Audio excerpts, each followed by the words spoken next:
remember an incident when we were going in a car with my mother. She's about 40 years older to me. And we were going in a car with my kids and her. And I remember having a conversation with a client on LGBTQIA inclusion. And it was a longish conversation. Children were young and she was listening in. And when I finished the conversation, she was quite upset with me. And she said, "Kya bakwas kar rahi hai? And you're speaking about all this in front of your children." And in that moment, I realized that, our organizations are a subunit of our society.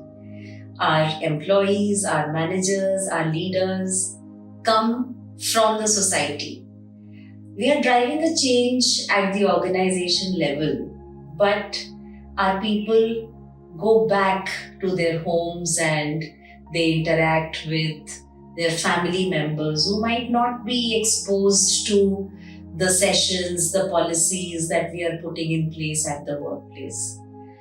So that was a moment where it struck me that we are dealing with a very deep and broad, wide issue when it comes to LGBTQIA inclusion, pride, and while every year we see, increasingly over the last few years, we've seen so many organizations celebrate Pride Month.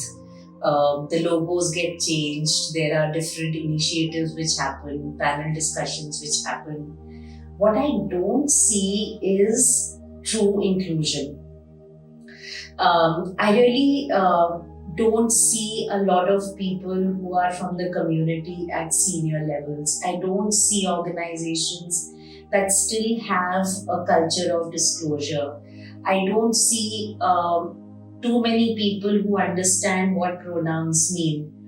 So I sometimes feel that, yes, while it has become fashionable to say that, yes, we are being a part of the Pride Month, we are celebrating, we are doing something, there is visibility. But to what extent is it real? Is it authentic? I don't know. So, when I look at what does inclusion really mean and what is it that any HR head or any company for that matter, I don't think inclusion is just an HR head's or an HR team's job. I think they should look at that any initiative that they are putting in place, they should ask if it is achieving 4 levels of inclusion.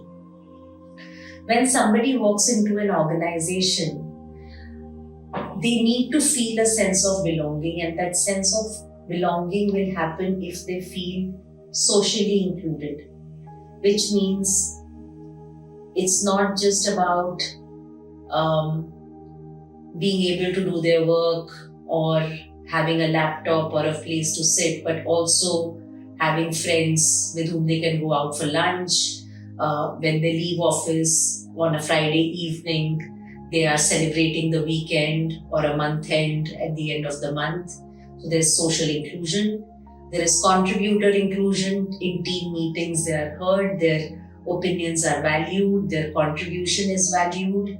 There is learner inclusion, which means if there are learning opportunities, growth opportunities, there is equal opportunity for them to grow.